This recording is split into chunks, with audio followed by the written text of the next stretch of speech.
Good evening, and thank you all for joining us this evening. My name is Gauthami Takala, and I am the president of the Georgia Tech Business Network. For those of you who are new and joining us for the first time, the Georgia Tech Business Network strives to create meaningful and innovative business networking opportunities to bring together alumni and friends of Georgia Tech with the Atlanta community. Tonight's conversation will be moderated by our VP, Kenny Franklin, without whom tonight would not be possible, along with our other board member, Hema Makina Vinayam. I know we're all eager to hear from our panelists, Manuel Kingsley and David Holland tonight, to hear more about the COVID testing landscape, and we're all very grateful to the both of you for taking time out of your schedules to speak with us today. Before we get started, I do want to let you guys know about our next event, which is going to be on Thursday, December 3rd at 6 p.m. We will be hosting a virtual toy drive over happy hour, and we'll have ASW Distillery joining us as our happy hour guest. So you'll have an opportunity to do some networking, learn something new, and also kind of give back to the community as well. And with that, I will hand it over to Kenny to kick us off for tonight's discussion. All right, thank you, Gauthami. As she said, my name is Kenny Franklin, and I'm here with the board of GTBN. And just as a quick background, I'm an IP intellectual property attorney and work actually at Georgia Tech, incidentally, in the Office of Technology Licensing. But I'm here in my capacity as vice chair of the board of GTBN, which is a separate professional organization.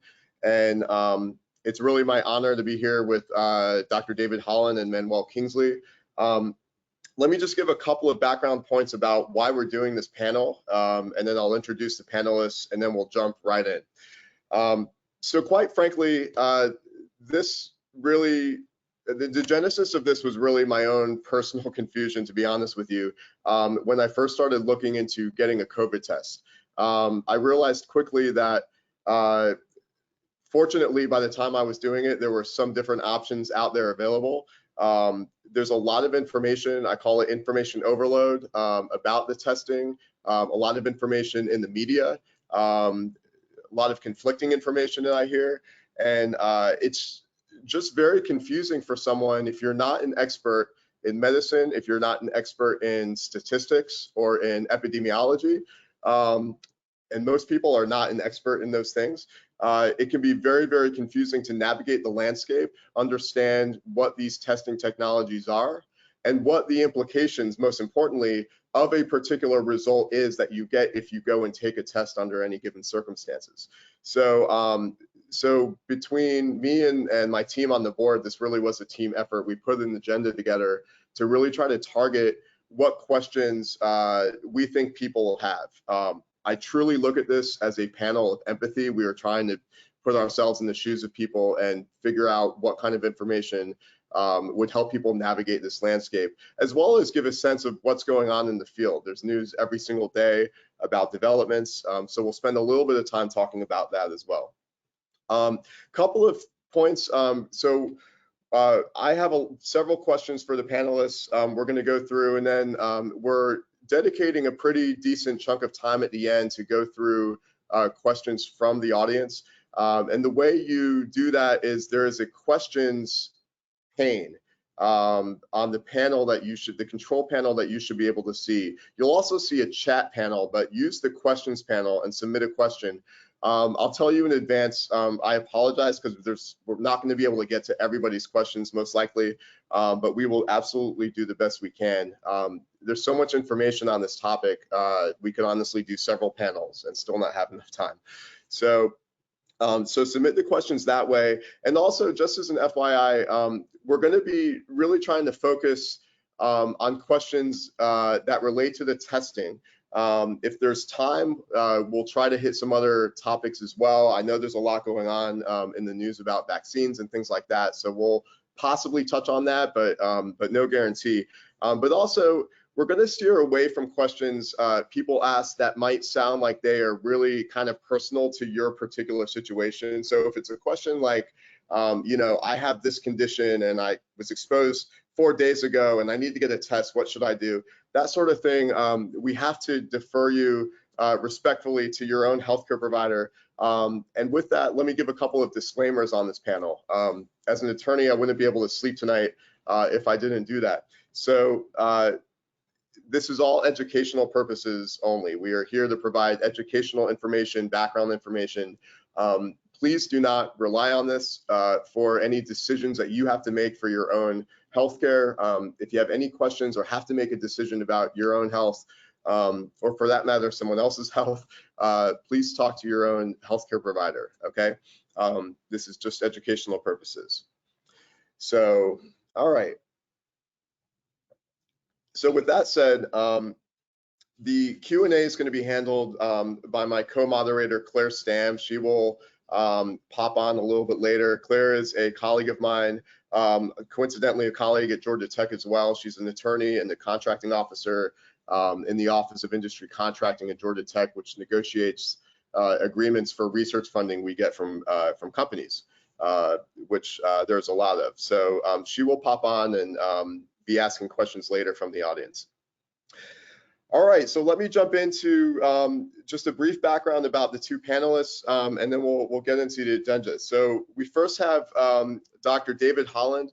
So Dr. Holland, he is a medical doctor. He is a specialist in infectious diseases, and he has a couple of hats, but mainly he's the Chief Clinical Officer at the Fulton County Board of Health. Fulton County, for those of you who may be tuning in who are not from Atlanta or familiar with the Atlanta area, Atlanta is in Fulton County, so that is the county where we are residing here. And he oversees tuberculosis, sexual health, and HIV programs, and most recently he oversees the response on the county level to COVID-19. So he has a lot of insight on these topics, not just as an infectious disease doctor, but also someone who's really dedicated to a lot of the local and operational issues around this particular disease. He also is an associate professor at Emory School of Medicine in infectious diseases and has an adjunct appointment in the Emory School of Public Health in the Department of Epidemiology. So we also have, and David, thank you, or Dr. Holland, thank you for being here. And I should also say, thank you for your service on the front lines of this. That is a very, very important point, and really mean that. So, so thank you for that. So Manuel Kingsley. So Manuel is an expert in the evaluation and commercialization of medical technology. He also wears a few hats. He's the managing director of Questus Healthcare Strategies, which is a company that consults with startups and established companies as well on medical technology commercialization. And he's also, and this is how we met actually through some work at Georgia Tech, he's the interim director of a program called Biolocity, which works with research labs at Georgia Tech and at Emory University that are focusing on technologies that meet unmet clinical needs in any particular clinical discipline, and that could impact patient health. So they provide funding and they provide project management and consulting resources. And then finally, Manuel is also involved with a program called RADx, which is with the National Institutes of Health, or NIH. And this is a program that funds a lot of research in the COVID testing innovation area. So he's going to talk a little bit more about that later. All right, so with that said, let me jump in and I'm going to start with Dr. Holland. So Dr. Holland, if I need to get a test and I Google getting a local COVID test, what are the options available now? What in general are the options? What are these technologies? And how do they work? Yeah.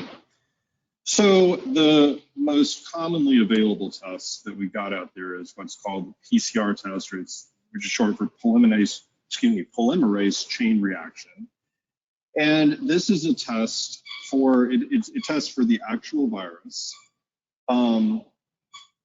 And it actually is a test for the genetic material in the virus. These tests in general are very sensitive, very specific. They're very accurate just to some degree, and not too difficult to obtain. It is a test for active disease though. So if you don't actually have the disease, you're not actually sick right now, it will test negative. So if you just got exposed yesterday, it'll still be negative. If you had it 3 months ago, it'll be negative. But if you're sick right now, it should pick it up, or within some recency. There's also now coming out a lot more of these what are called rapid antigen tests. These are also tests for the virus. They test for proteins associated with the virus.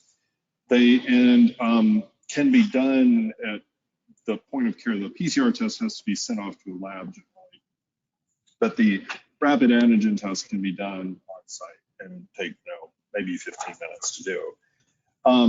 They're fast and they're quick, and they're pretty good if somebody is sick and has symptoms, but they're not terribly sensitive, and they have a much shorter window for detecting active infection. And then, in addition to all of that, they have tests for antibodies, and these are blood tests that tell you if you've had the disease in the past. It takes a little while for your body to develop antibodies. So you either have had to have had the disease in the past, or been sick for a few days before those tests are going to become positive. So they're not as good for detecting active infection, but they're good for surveillance to tell people if they've had it in the past. I should say, I'm going to go ahead and say it because I'm sure somebody's going to ask. Even if you've had it before, and your test is positive, your antibody test is positive, that does not mean that you are immune. The antibody tests, we have not concluded that those are a marker of immunity. And there have been several reports of people getting COVID more than once. So before I get asked that, I just want to go ahead and throw that out. It's not a test to say, oh, hey, I've had it, so I'm safe. They're more for determining. They're better for large scale surveillance type things. Okay, and just since you were bringing up antibody tests, I know that sometimes for other diseases, like something like HIV, for example, a lot of the tests that people take for diagnostic purposes, in some cases, are antibody tests, right? Mm-hmm. So what's the difference here versus there, where that antibody test is used to determine that you actually have the virus, but not? That's a good question. The primary difference is that HIV doesn't go away. You still have the same problem. You have to have had it for a few days to weeks, really, before your HIV antibody test will be positive. But HIV, the virus, doesn't go away. It integrates in your cells, and so once you've got it forever. COVID does go away. So a lot of times, by the time you've done the antibody test, you're recovering from the illness. Okay. All right. So, so the next question. So we're going to talk a lot about, or spend a few minutes on issues around accuracy and the incubation period that you were just talking about. Let me frame it kind of with this initial question. If I go out, well, I said we're not talking about personal situations, so I mean I in general. If a person were to go out and get a test, whether it's a rapid test or a PCR test, and let's just say it comes back negative, and they called you and said, hey, Dr. Holland, I got a negative test. Does that mean I'm negative? Just in and of itself, what's the answer to that? Well, I think, I suspect that Manuel has some slides on this later, but just in general, the issue is that there is no test. What you're trying to find out is, how accurate is a test, right? And tests, there's no perfect test is the fundamental thing. There's no test that's never wrong in all of medicine. And there are two different types of mistakes that you can make with a test. And they're basically, a test that's false positive. So somebody doesn't have the disease, but the test is positive. And there's this false negative. So somebody does have the disease, but the test is negative. And the problem is that the way that we calibrate these tests, once you start, that you end up with, if you think about it, if you have a test and you want to really make sure it's very, very sensitive, it's going to pick up every single person that has the disease. When you do that, because it's just so sensitive, it will accidentally give you more false positives because it detects things that, that aren't really there. And likewise, if you want something that's very, what we call specific, meaning if the test is positive, that person really has it, then you end up with more false negatives. So there's always this kind of trade-off in things. And a lot of times, especially, you mentioned the example of HIV, we use a combination of tests, one that's very sensitive, one that's very specific, that work together to really confirm the test. And it kind of, the type of test you want to use depends a lot on what your priorities are. And if you're doing large-scale surveillance, if you're trying to screen people, for example, that are going into the jail, you want to be sure to capture every single person that might have. And if you have some false positives, that's okay. You just end up, isolating a few more people while they're getting better. But if, for example, you've got a football team and, they're gonna be out there practicing and, a one false positive might mean, a entire professional NFL football game is off. You might not want that. So you might err on the other side. So the priorities determine a lot of which tests you want to use. In general, right now, when we're trying to think about control efforts, we want tests that are very sensitive. And tests that are very sensitive, that's the percentage of positive tests that are true positives. So that, did I say that right? Let me make sure that that's, we sometimes get that backwards, but yeah.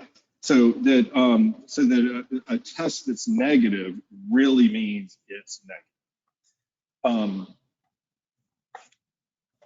And that because you want to find everybody that's got it so that you can encourage them to isolate, find their contacts, get those people tested, get them to stay away from people for several days. So when you're thinking about most of our control efforts, we're looking for very sensitive tests. Okay, so sensitivity, to make sure I have it right, sensitivity of a test means that for people who are positive, who are truly infected, what is the likelihood that the test they take will come up with a result that says that they are in fact positive, which is what we would call a true positive. Do I have that correct? Okay. I believe it's, yeah. Yeah, well, yeah, I know it's easy to mix the two up. And then specificity means if the people who are negative, what's the chance that the test will in fact show negative if they take the test, not give a false positive? Right. Okay. And Kenny, I wanted to make a quick comment. And David, it's hard to follow you because you're being very thorough in your answer. So one thing to consider on the specificity side is, for example, for COVID, we had a SARS, SARS-1 didn't expand as much as this COVID-19, right? But in certain regions of the world, you might have remnants of that. So specificity goes to say, am I detecting COVID specifically, or is flu or something that looks like that giving me a false positive? So you got to consider that as well.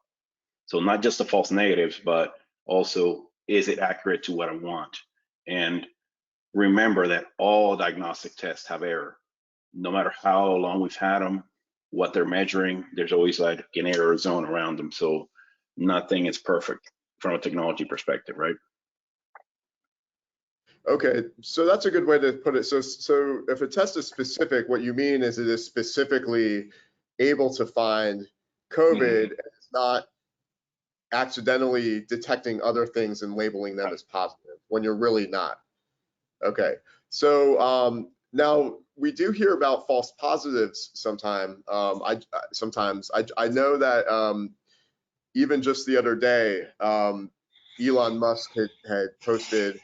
David, I think I had forwarded this to you. He tweeted or made some announcement that he took 4 tests, and on the same day, 2 of them were positive and 2 of them were negative, right? And I don't know. I think he came out and said he assumes that he has it because he was having some symptoms and whatnot. But in the case of false positives, do we know that, like, what other things are triggering it? Like, is people having the flu or the common cold, which I know is a coronavirus? Do we know if that's triggering false positives on any of these tests, or do we not know that yet? Manuel probably has a better answer for this, but I think that the truth is it depends on what kind of test you're talking about. Okay.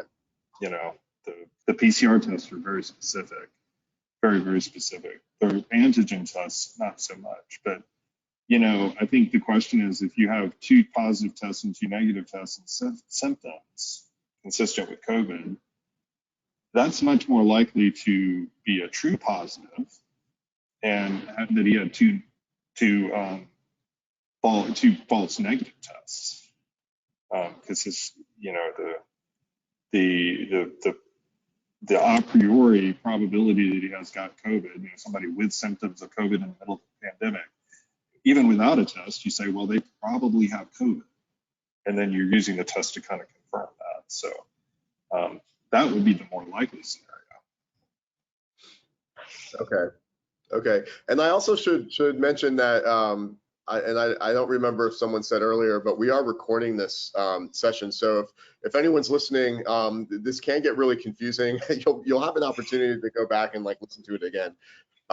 So when it comes to testing, like the accuracy of a test, we have sensitivity and specificity.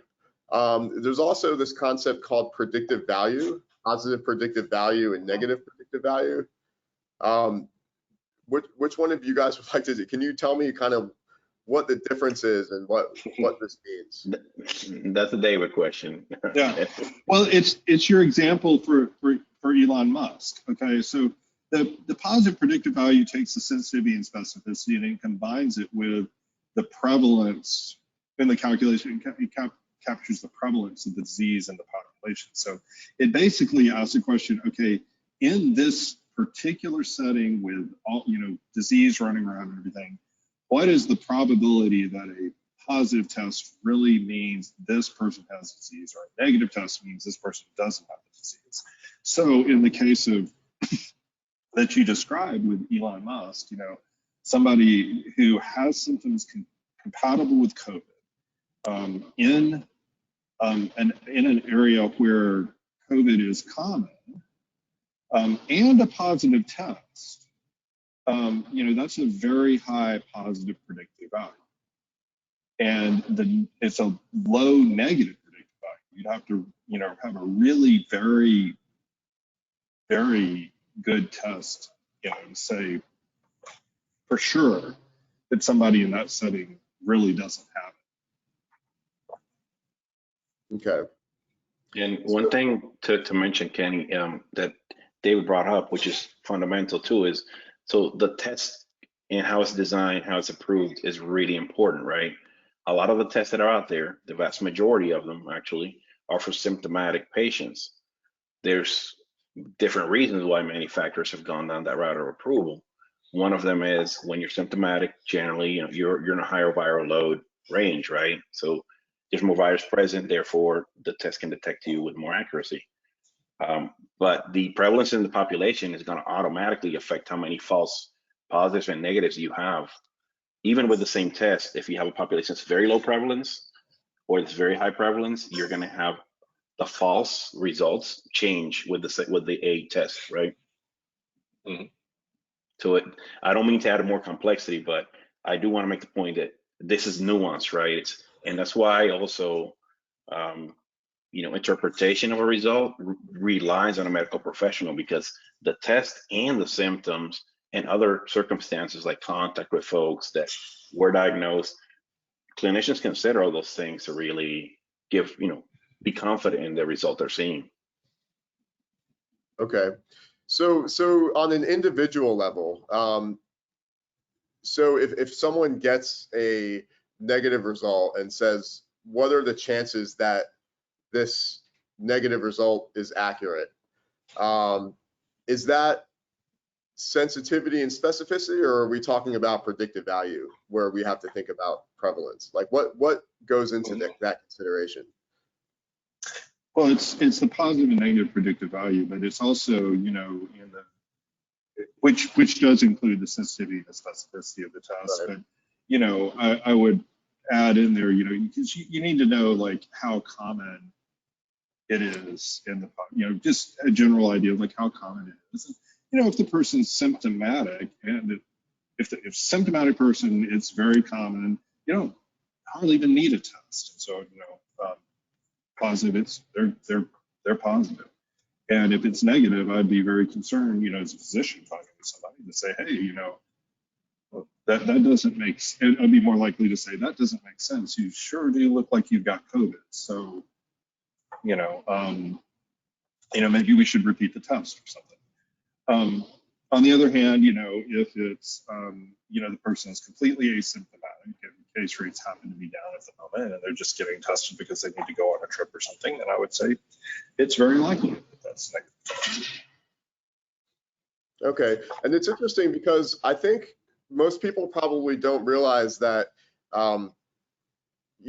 interpreting a test result, you would think that it's based on literally just the physical and the biological capabilities of the test and how good that test is, regardless of what's happening in the population. But the fact that you do have to take the prevalence in the population into account in knowing whether your test is likely to be accurate or not is probably kind of confusing.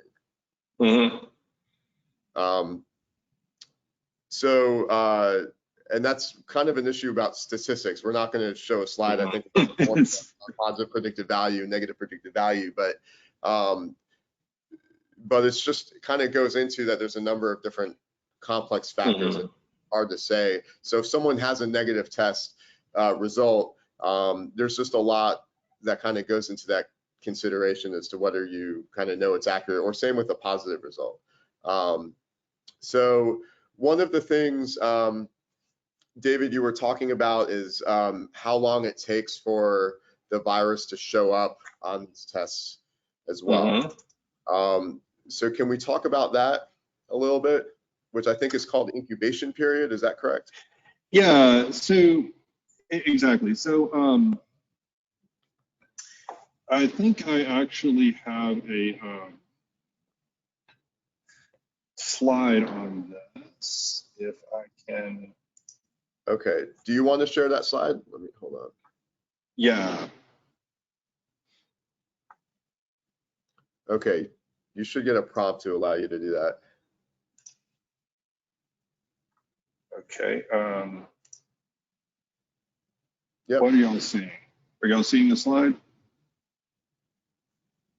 We are, yes, David. Okay, good. Okay. So the issue is this, in order for, and obviously not everybody that gets exposed gets sick, but or gets infected. But once people get infected, it takes a minute for the virus to replicate itself enough so that it can, there's just enough of it there for the test to find it. And if you know, on the slide, you think about, you know, okay, so on day 0, you get infected. And that little dotted line is this level of whatever it is that you're testing for that that needs to be present in order for the test to actually turn positive. You can see that, you know, for the PCR test, which is in red, you know, you get to that point somewhere on average, and these are average numbers, but, you know, on average about day 4, day 3 or 4. And then it peaks and then it comes back down, you know, about a month later on average, you know, it goes away. And actually for PCR tests, it can test positive for weeks and weeks and weeks in some people. But you can see there, you know, if you look at the, you know, the distance between those 2 dots that are on that, the 2 red dots that are on the dotted line, you see that's a long period of time where that test is positive. The antigen tests take longer to turn positive and disappear faster. They're detecting proteins which are less stable, and they just kind of go away pretty quick. So that it has a much shorter window for testing positive.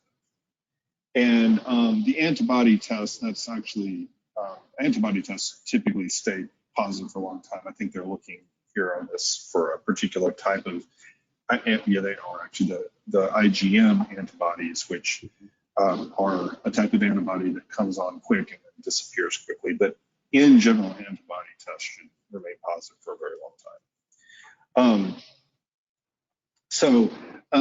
You know, the incubation period is the period of time between the infection and the time it first becomes positive. And you can see it sort of depends. Well, actually, technically, the incubation period is the time between the time you get infected and the time you get sick,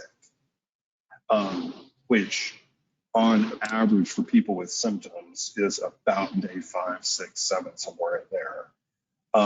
The test can detect it in some cases a day or 2 early. Okay.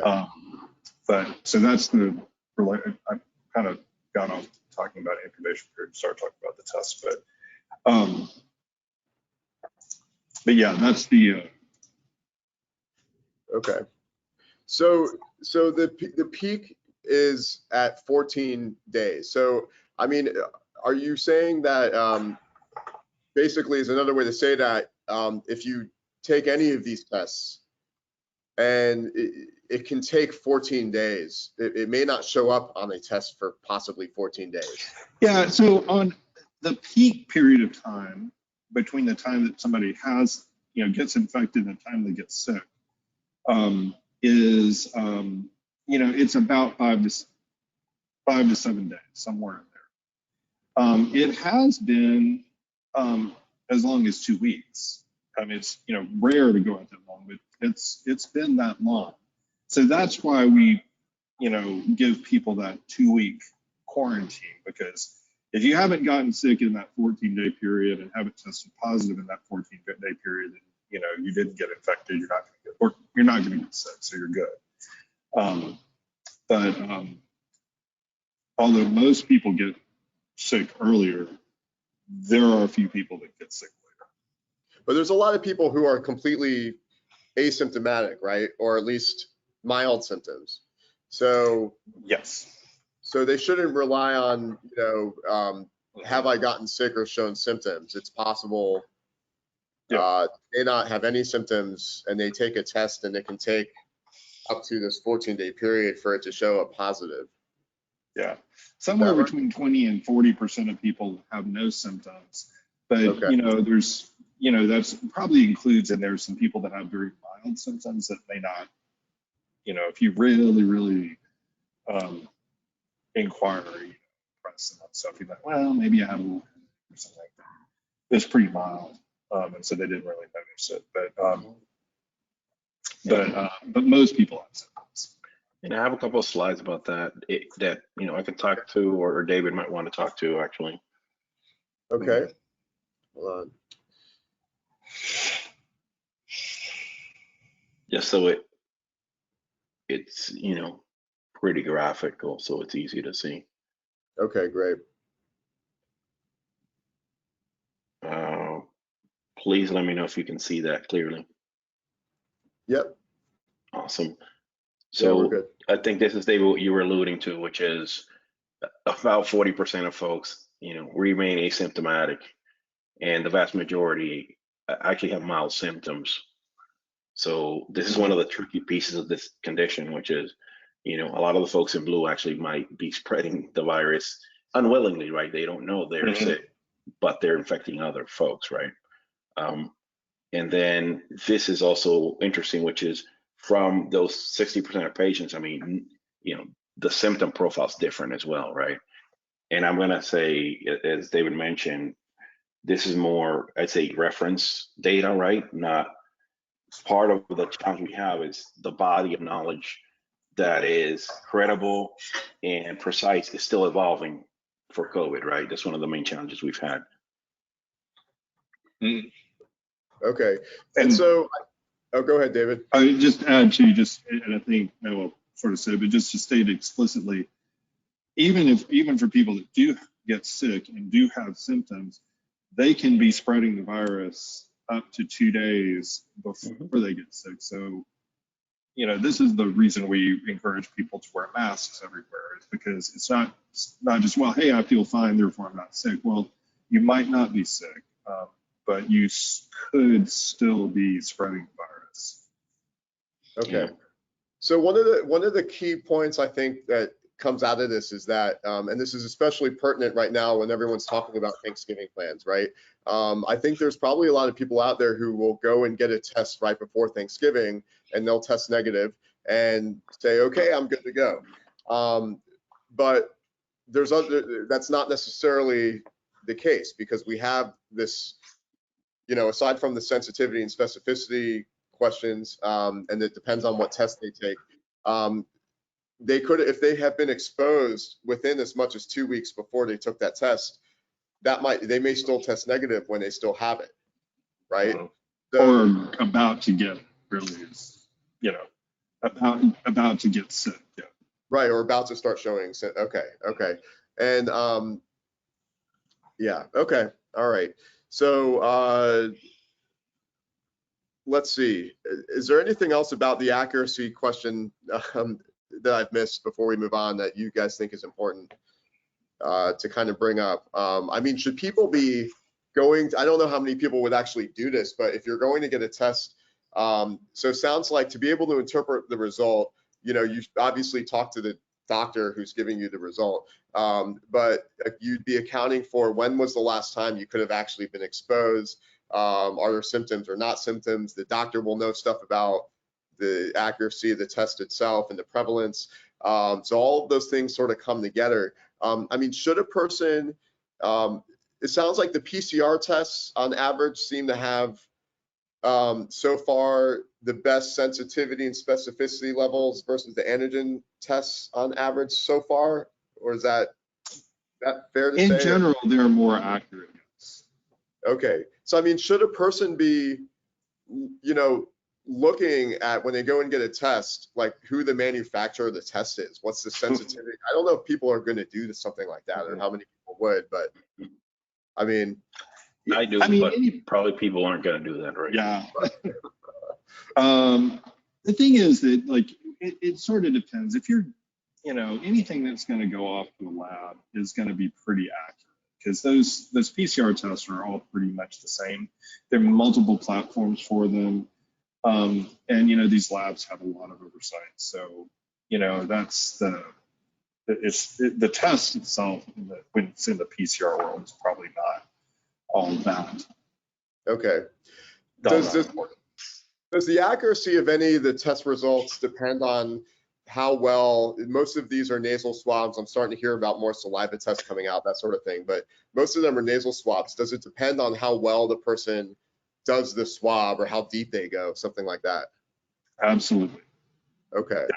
If you wave it out in front of your nose, it's likely to stay negative. Go in a little bit, you get more, You know, you just, and you don't necessarily have to do like what we call a brain biopsy with it, go way all the way back, but you know, you need to get some snot on there. Okay. And Okay. the more you rub it around, it should be a little uncomfortable, but yeah, the more you got to get some of the virus onto that swab for it to be effective. Okay. So the more you get, the better. Okay. All right. So all these things, you know, just these are things for people to keep in mind. I mean, I just heard on the news today, I think it was a medical doctor who was being interviewed who said, you know, people should try to stay home for Thanksgiving and not mix with too many people. But if you are going to go somewhere for Thanksgiving, you know, you can go and get a test for your own assurance. And he said nothing about incubation periods or how long it can take to show up on the test or things like that, right? So, I mean, there's a lot of information out there that can be a bit misleading and not really the whole picture. Okay, all right. So let's move on. I want to spend a little bit of time talking about kind of what's going on in the field before we go into Q&A. So I think I'm going to direct this to Manuel or either of you, but who is working on new testing technology? I know that there's too much to be able to even cover in an answer to that question, but Manuel, can you give us just a general sense of like what's going on? Definitely, I'll attempt to do that because, as you're saying, it's a pretty broad answer, right? So, yeah, all the major diagnostics companies are actively either have, you know, developed and gotten approved a COVID test or several, right? Both for lab-based, but also point of care is starting to become more prevalent. You know, from the government side, for example, NIH has actually been funding and working with a myriad of companies, small and large, to develop new tests and new platforms, right? So Radix is a big part of that. And other entities like, you know, HHS and BARDA and other folks have also provided funds to either complete development or expand production, right? So in this quarter and in the next quarter, I would expect to see a lot of EUA approvals for new platforms and new tests coming to the market, actually, especially outside the lab, I'd say, Kenny, because historically, our diagnostic system has been heavily reliant on the lab-based tests. And point of care tests have been more, you know, for places where you need a quick result and then the clinician can act on it, right? Either give you the right prescription or say, okay, we need to give care immediately. If it can wait, you know, why necessarily deploy a point of care test? Because it's not just the cost of the test, it's also training people and having the infrastructure, right?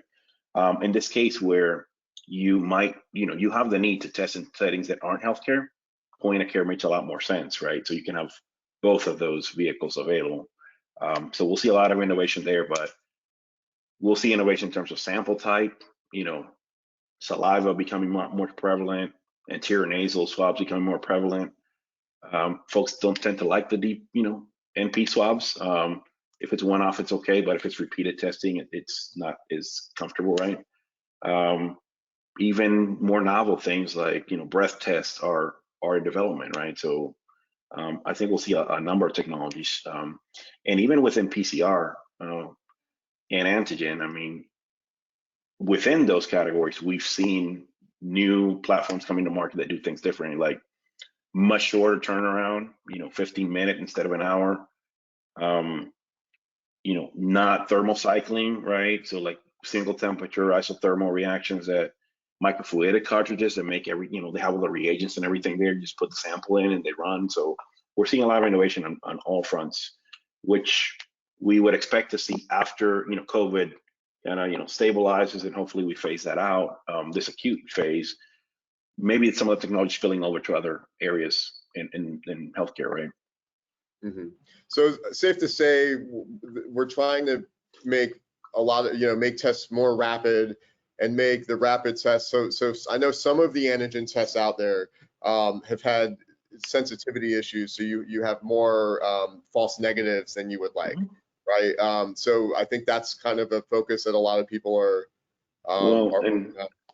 And remember, part of the challenge is what I think we mentioned earlier. I think maybe David brought this up. Of it depends how you're using the test. So if a test is approved for symptomatic use and you're using it in a population that doesn't have any symptoms, well, maybe the viral load is below where you can really detect, right? So the false rates are commensurate with that, right?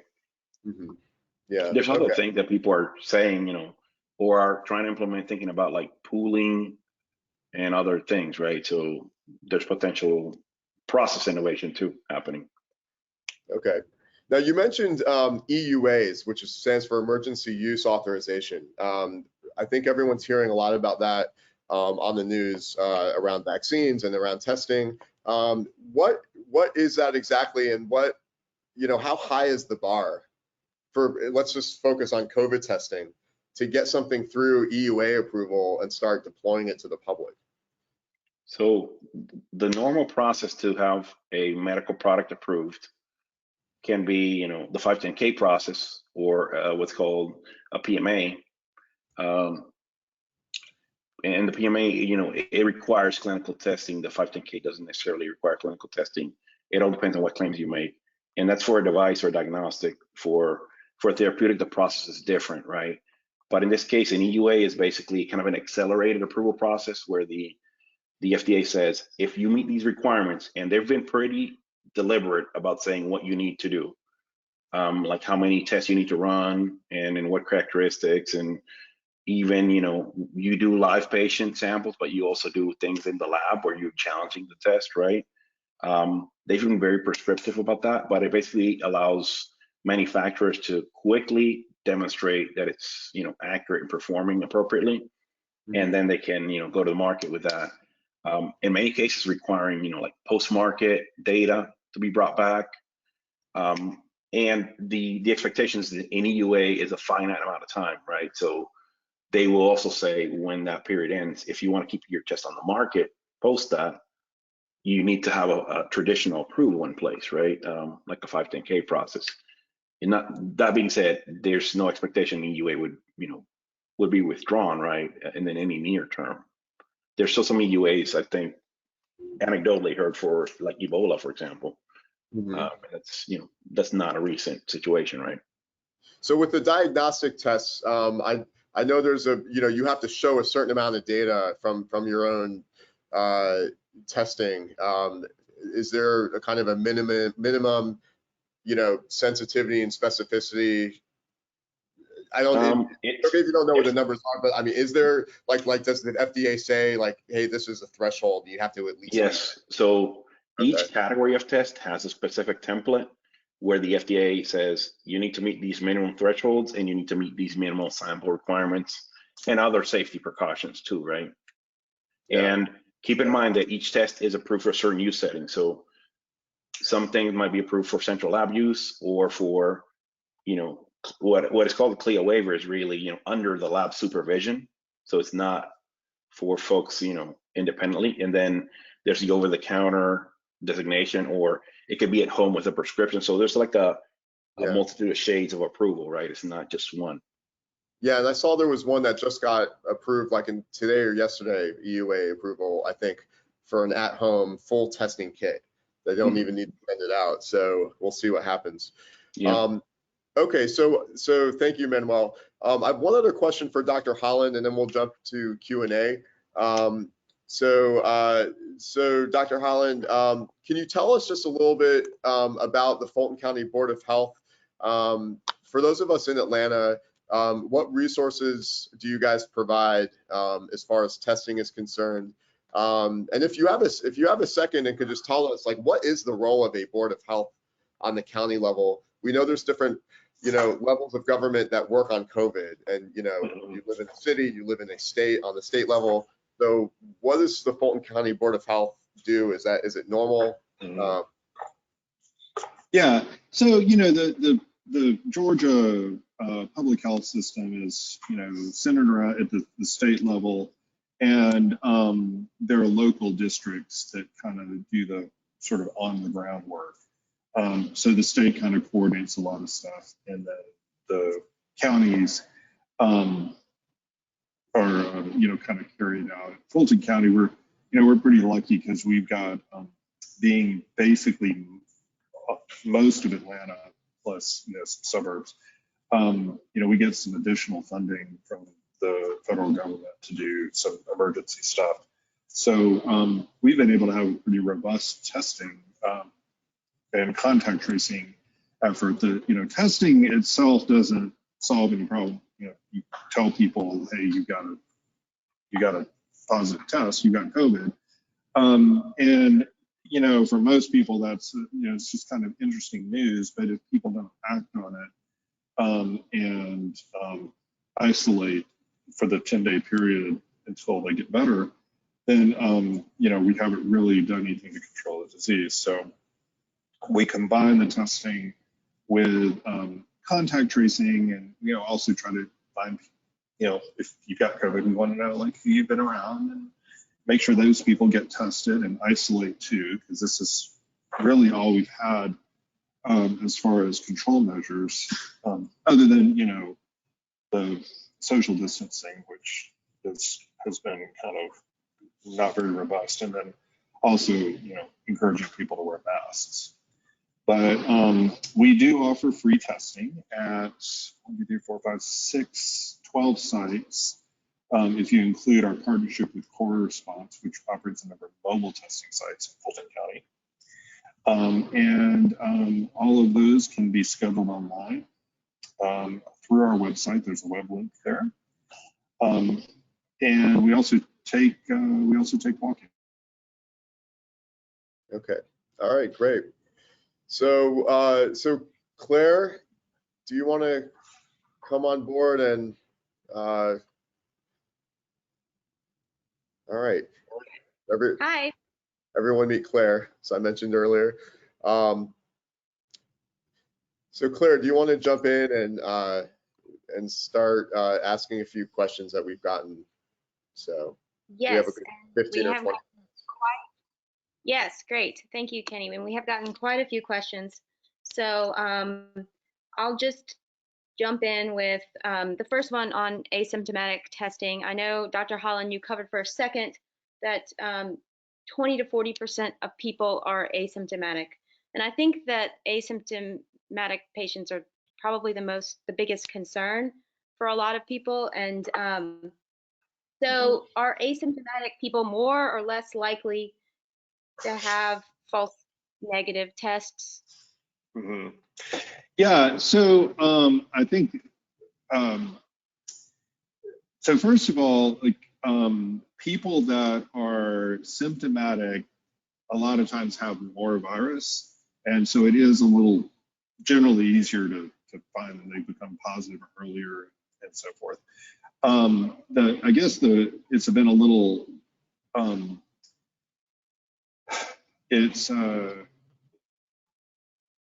may have to phone a friend and ask Manuel to pop in here, but the problem is that like if somebody doesn't have symptoms and they test negative, we don't really have a good like a tricorder to say no you really have it and this was a false negative. That's kind of the problem. So we base it on these tests are kind of calibrated based on exposure history and things like that. But it is true that the sicker people are, the more virus that they've got, the more likely it's easier to find.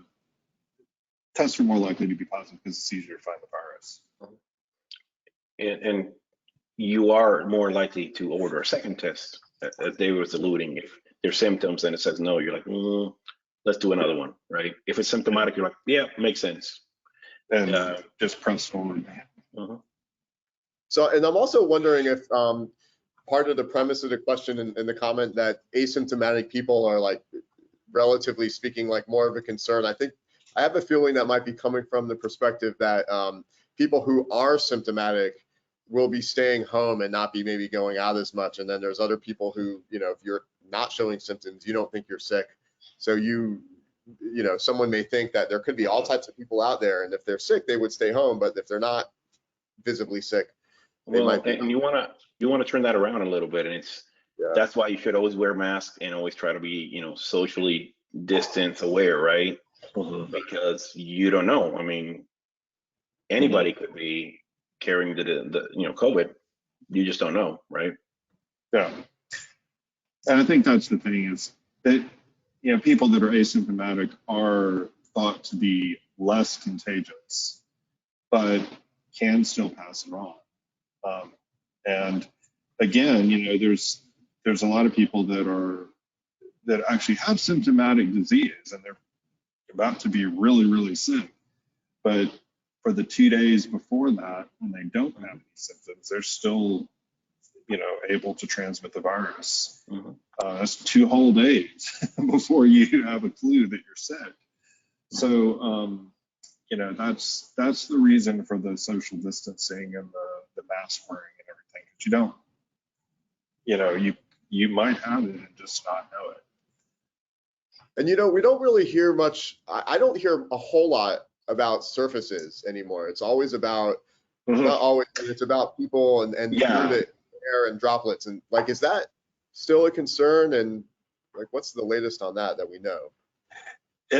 It does survive on surfaces, and I think there was a lot of like fear at the beginning that it would be like the flu, where you know you share a coffee cup and die or something. But it's turned out that that hasn't been like, there just haven't been a lot of clusters. We look at clusters like what has given a lot of people the disease, you know, like large groups of people all getting sick, and none of these have been related to, you know, shared items or shared surfaces or anything like that.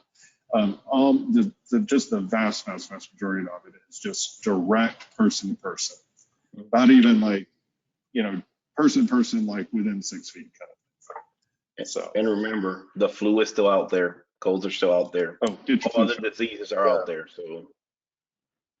And Claire, if I may, let me just ask one more follow-up question on that. When we talk about what we know about how people are contracting it, you know, we're not seeing it on surfaces as much. We're looking at clusters. We also hear at the same time that as a country as a whole, there isn't a lot of really robust levels of things like contact tracing. And there's probably a lot of people who have who, you know, haven't gotten tested and are catching it. So how do we how do we know these conclusions? Are they based on smaller studies and we're doing extrapolation, or is the contact tracing we're doing enough to get a really good idea statistically that, all right, surfaces aren't happening so much? Or is it possible some of these other methods of transmission are happening more, but we're just not tracking it because we haven't been able to yet? Well, keep in mind how many, you know, million infections we've had. So we've had a lot of events to study. So if it were going to be a major signal, like, I guess the thing is, it's not saying this doesn't occur. Right. What it's saying is, maybe it occurs, but if it does, it's not very common. Okay. All right. And Claire, one of the things we've been Oh, challenged with is actually different guidance, different, you know, reporting, contact tracing, you know, in different places, right? So we do have that challenge still. Okay. Okay, and so just kind of sticking with the topic we were just on, I have a question on, is there any truth to kids being less susceptible to receiving or even spreading the disease? And if so, at what age? I think maybe start with Dr. Holland for this one, and if he needs to kind of. I don't know that they're any less likely to get it. They're definitely less likely to have severe disease and be really sick and die. There have been children that have died from it, though. You know, the numbers of infections in younger age groups is lower, but is that because people like really protect their kids? Are we going to see that change as the schools have now been opened? I don't think it's really so much that they're protected from infection, but they are definitely protected from severe disease. That's definitely an age-related thing. Okay, great, thank you. And this is more of just I think this is an important question in that, is there more like a plan when you go get tested? Should you request both tests, or should you just go with the PCR test or the rapid antigen test? And is there an accuracy level for each one that might be better? Like, just from a practical perspective, if we're looking to go get tested, how? Yeah. What? So most places where you go get tested are not going to be able to offer you both, honestly.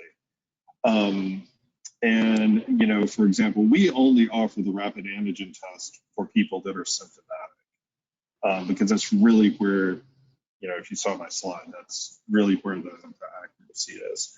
And, you know, if it's positive and it'll give you an answer in 15 minutes. But the thing is, if it's negative, you're still going to have to do a PCR test anyway.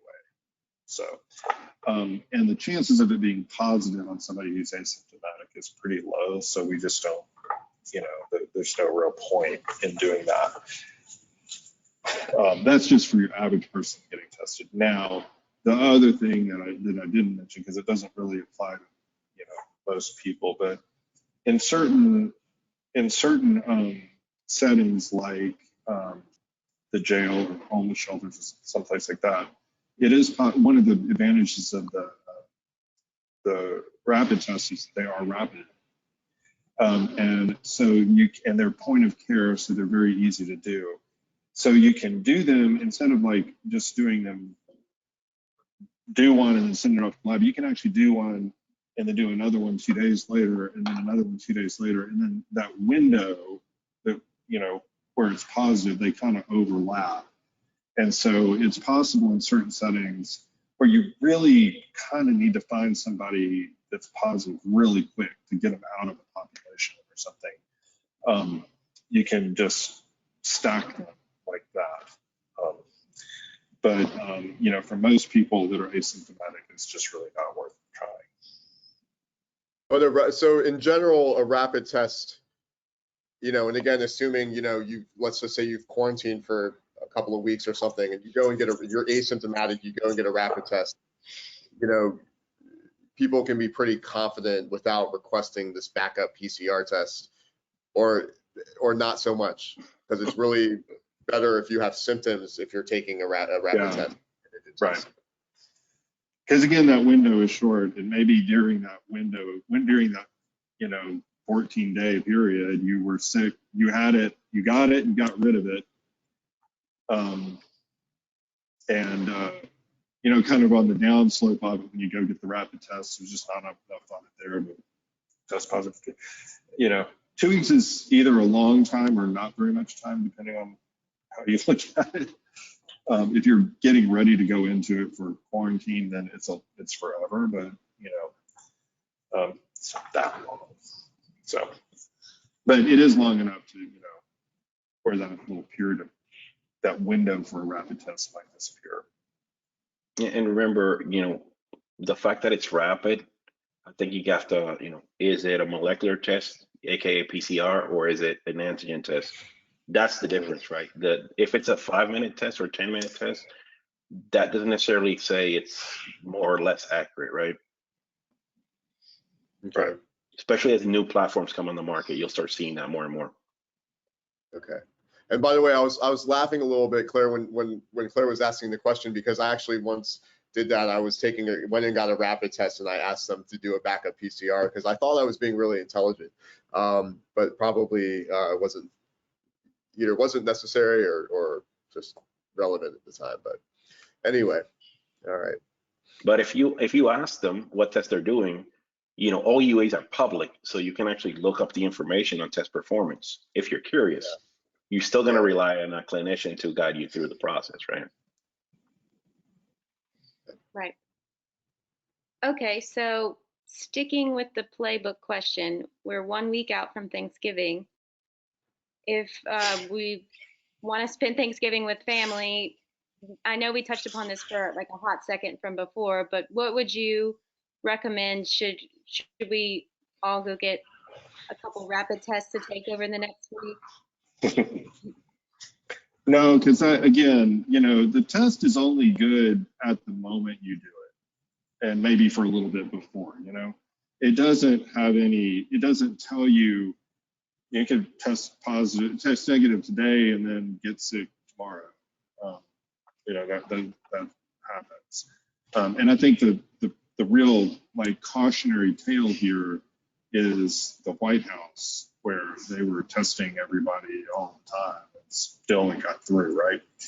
And I think, I'm the right answer is stay home and don't go, but that's not, I do most of my work in sexual health. I know what people are going to do. They're going to do whatever they want to do. But so I would say this, if you're going to spend time around your 90-year-old grandma who's on oxygen, you might want to think twice about going, because that those are the type of people that die. But if you really have to go, the safe way to do it is to just aggressively quarantine for 2 weeks and then get a PCR test, a couple of days before you go, so you get the results back. You're pretty clear that you're negative. But you have to like really be sure that you haven't been exposed to anybody in that period, to make it to make that really work. Dr. Holland, I heard on the news the other day a commentator say that if you quarantine for 2 weeks, you don't need to take a test. Well, if you are capable of, yeah, I mean, I guess theoretically, yes. But, why is it? Because you wouldn't be infectious at that point if you did have it? Is that the motivation? Well, I mean, yeah, I mean, like if you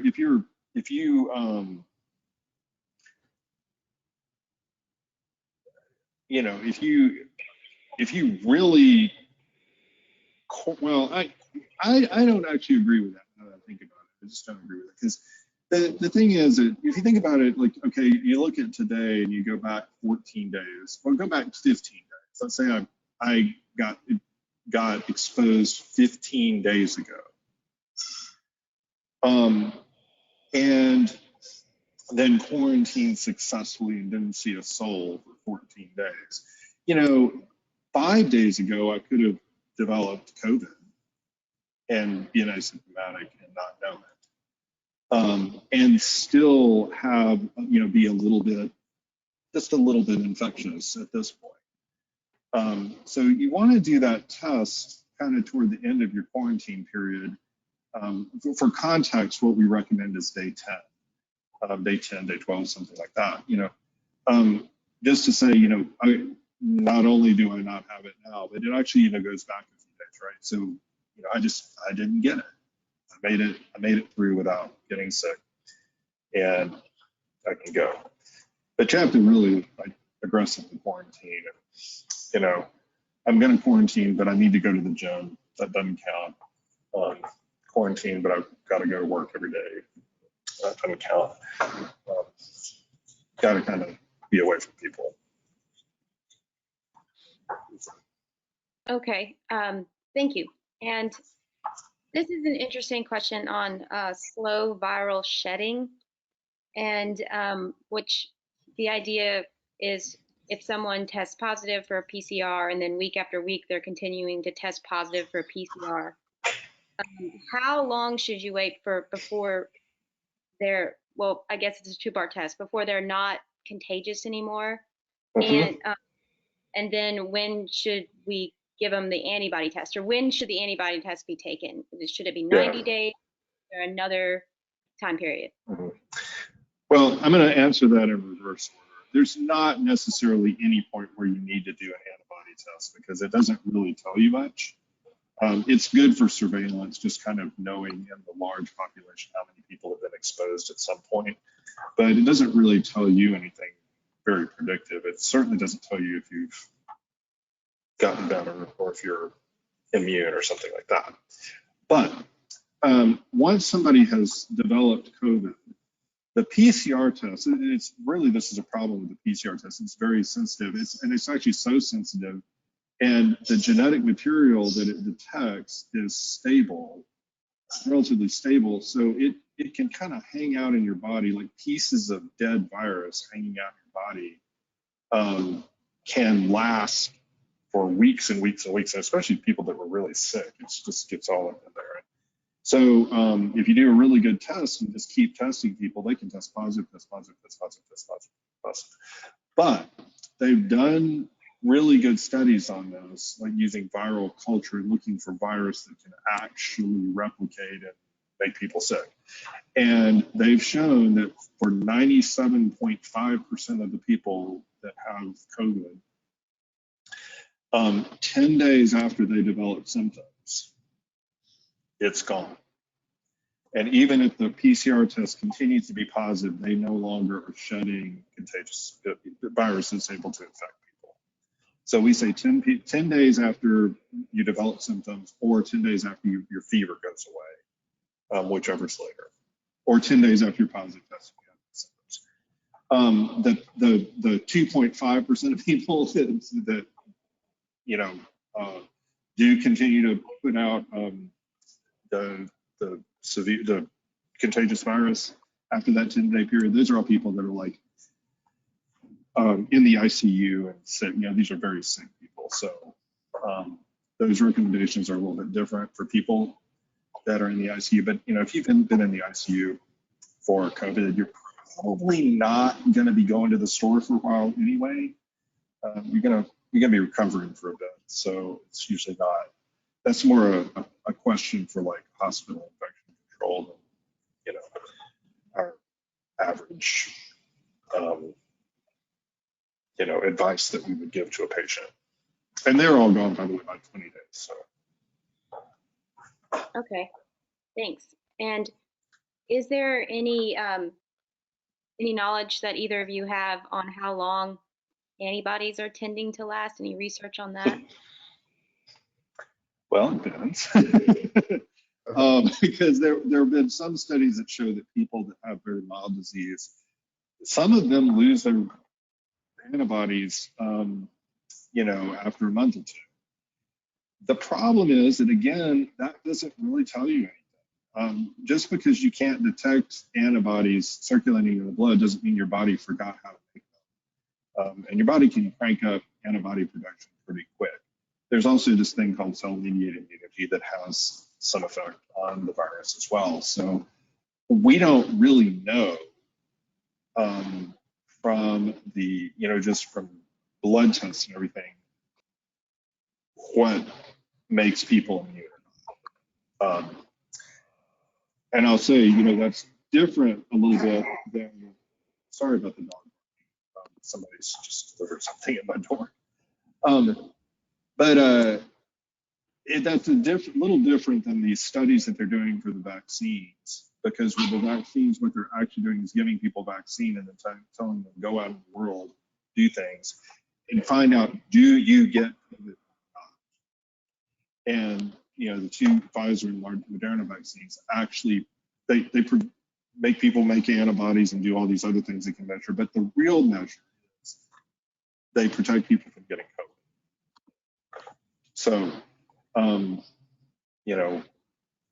it's not the same thing as measuring antibodies after somebody's been sick.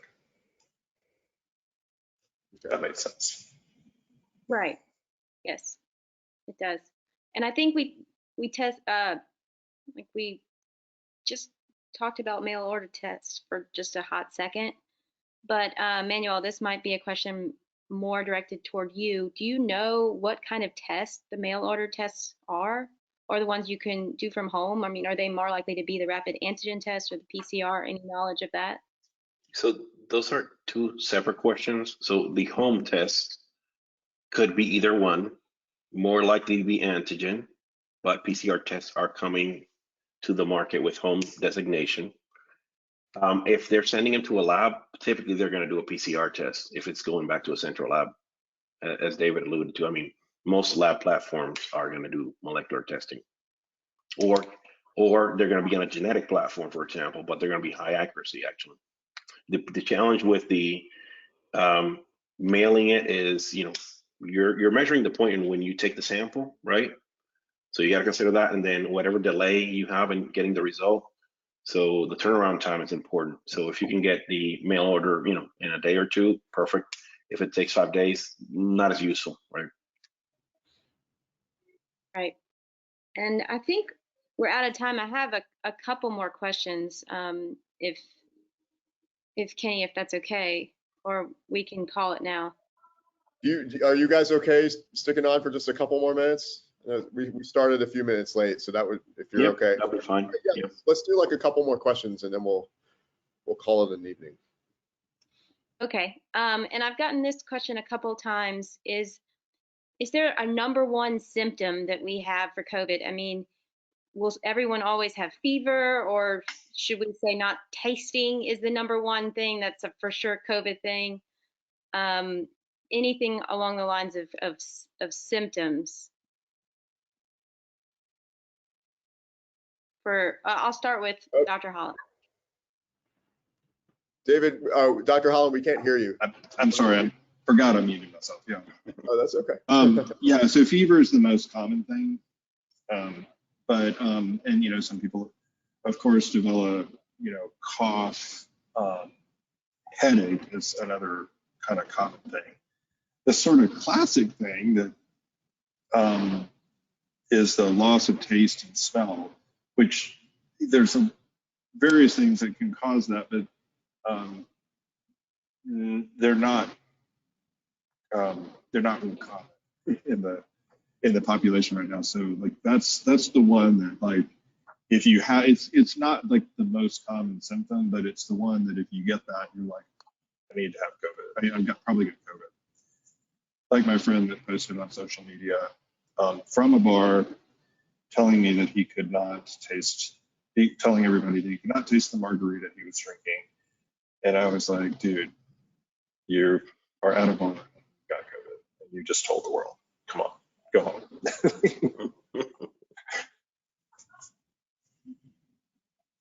And yes, and then I guess we touched upon the virus on different surfaces, but is there any research on how long it can survive on different surfaces? Yeah, it's like up to a day on some things, including things like cardboard boxes and stuff. It's shorter on some other things, but yeah, You it said can up be. to a day on some of this? Yeah, up to a day. Yeah. Okay, because I know that there's every once in a while I'll hear a news report about some study that says, oh, it looks like, or at least some commentator saying, you know, we think it could last, you know, a week on XYZ or something. I mean, Well, in a lab, you can make it do a lot of things. right. But does that reflect real life? I mean, probably not. Especially now that, you know, I mean, I think a lot of people were like washing their mail and stuff at the beginning and all this stuff, and like nobody's doing that anymore. You know, nobody's getting it from their mail. So, David, can you comment real quick? And I think this is pertinent to Thanksgiving and beyond. The change to a colder climate, how that can affect spread. yeah, I mean, I think the seasonality of COVID is yet to be determined, but in general, respiratory illnesses are more common and more easily transmitted in colder weather. Yeah, that said, we had a massive spike in cases in July when it was, you know, 1,000 degrees outside in Atlanta. But some of that is due to the fact that people tend to cluster. They don't go outside as much. They cluster indoors more. But, you know, it's also due to the fact that the air is drier, it's heated, it's dry. It's easier a lot of times for the virus to kind of get around that way. Thank you. I would like to, if we could just do one more question, but Claire, I'd like to ask this if that's okay. Just because I'll make this the last one and we'll just barely touch on it just because it's been the hottest topic in the news lately. But obviously, we have these vaccine candidates that are about to go to emergency use authorization approval.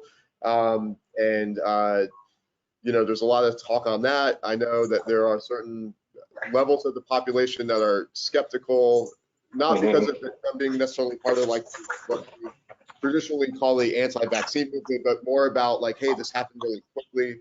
Some of it is technology, I think, for vaccines, what I've heard, if that was accurate. So do either of you guys have any comments on just your own feelings of optimism or something to the contrary? What's going on? Absolutely, I do.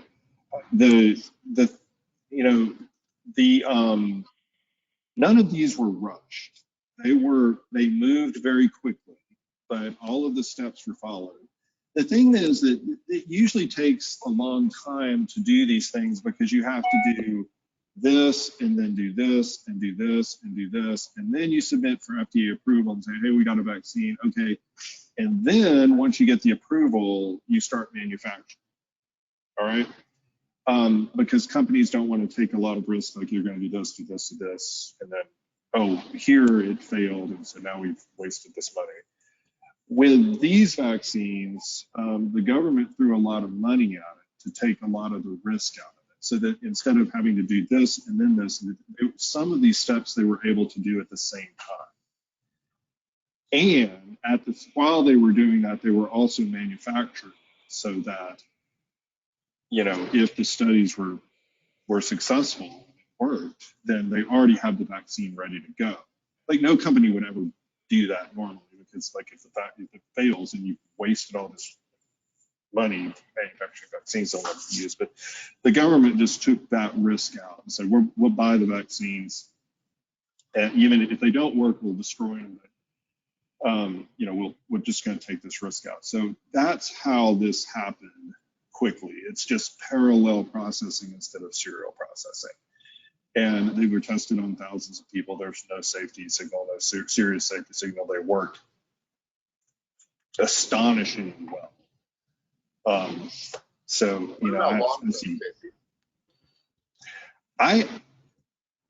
From like what? Like, I guess that's the thing. Like vaccines don't last a long time in the body. They get processed and destroyed and gone. So Okay.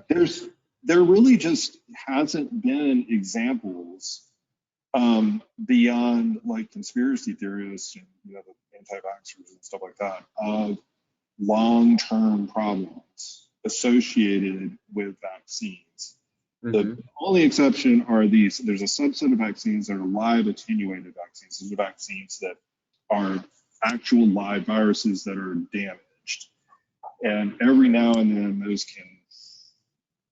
they didn't damage them enough, basically. So you end up getting sick from the vaccine. But none of these vaccines are live attenuated vaccines. They're all not even destroyed vaccines. They're just pieces of the virus. So there's just not examples of that happening. Okay.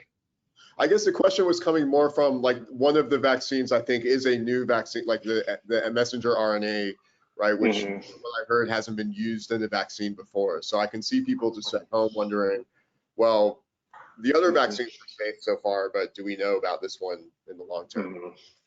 So, yeah, I mean, it may be fine. I don't know. I suppose it's a reasonable question. I just don't, there's just not a real theoretical basis for that sort of thing to happen. Okay. I think the big question was whether or not they would work. Yeah. Okay. Right. And this has been an active. This is not like we just pulled this out of the air. The mRNA vaccines have been under study for decades. Just trying to find a place where we needed to make it work, and like here we needed a real vaccine real quick, and it happened to work. Okay. And remember, Kenny, that I totally agree with everything Dr. Holland said, right? Vaccine and drug development have an incredible amount of safety embedded in them. So trials are very extensive, very detailed. That's why it's probably going to take a long time. But part of that time is regulators reviewing, doctors reviewing. In this case, both were waiting for the data to review it right away. So there's no waiting periods, right? All the panels are assembled for review. So everybody's so interested in addressing this that everything is happening fast. I would never think that any safety steps are being bypassed, right? They're going through all the mechanisms here. There's a lot of vaccine candidates in development too, right? So if you're first to market, you still want your vaccine to be effective and safe, because if not, there's others coming, right? So you got to think about the market part of it.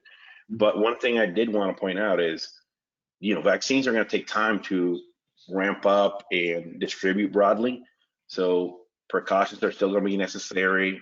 Testing is going to still be necessary. I mean, we're going to need to be vigilant while everybody gets vaccinated, right? It's going to take months to do that. So we have a between process here of starting to roll out once it's approved, but not everybody's going to have access right away. It's just a supply thing, right? All right. Yeah. All right. Great. Well, with that, I think we've kept you well past your commitment. So thank you very much to both of you guys for your help with this. And thank you, Claire. And hopefully folks learned something. Again, I think at some point we'll be distributing a link or something. We'll figure out a way to have the recording available. But sorry if we didn't get to your question. But we can do 10 panels on this topic and still, like I said, not have enough time to cover all the intricacies. So thank you guys very much. Thank you everyone for joining. As a reminder, we do have the next event for GTBN, the Whiskey and Wishes, coming up. So there will be more information circulated to the email list and publicized about that in the coming couple of weeks. All right. Thank you. Thank you for the invite. And that sounds like Absolutely. a fun event, especially the whiskey part of that. So Yeah. have a good evening. Absolutely. All right. Thank you, everybody. Good night. Good night.